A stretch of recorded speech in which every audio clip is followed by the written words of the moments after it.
मैं बहुत खुश थी क्योंकि हम दोनों कोर्ट मैरिज करने जा रहे थे। माँ बाप, बहन भाई, घर बार, मैं सब कुछ छोड़ आई थी सिर्फ उसी की वजह से।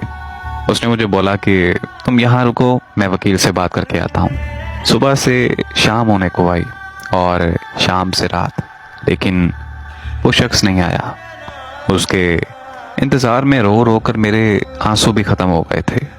रात बहुत होने लगी थी पर वो आ ही नहीं रहा था। फिर मुझे समझ आया कि जिसके लिए मैं सब कुछ छोड़ कर आई हूँ वो मुझे ही छोड़ गया है। मैं खुदकुशी करने ही वाली थी कि एक औरत ने मुझे रोक लिया। वो औरत मुझे अपने घर ले आई, मुझे खाना दिया और फिर उसने मुझे गले लगाया।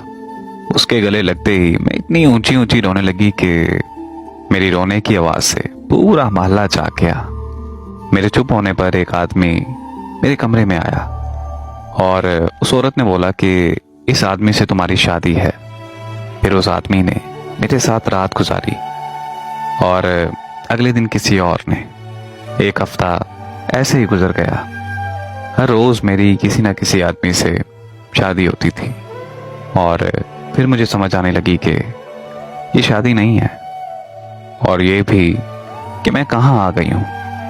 पर मैं जाती भी तो आखिर कहाँ। मैं वापसी के सभी रास्ते बंद कर आई थी। मेरी जिंदगी तो जैसे मुकम्मल तौर पर बर्बाद हो चुकी थी और आज मेरी यही जिंदगी है। पता नहीं मैं क्या कर रही हूँ, क्यों कर रही हूँ, मुझे कुछ समझ नहीं है। बस अब मैं इस इंतज़ार में हूँ कि कोई आएगा और मुझे ले जाएगा अपनी दुल्हन बनाकर। मेरे हाथों पर भी मेहंदी लगेगी। कोई तो मर्द खुदा ने मेरे लिए बनाया होगा जो मुझसे निकाह करेगा। मेरे जिस्म से नहीं, मेरी रूह से मोहब्बत करेगा। मुझे इज्जत देगा, मुझे घर देगा, मेरे बच्चे होंगे।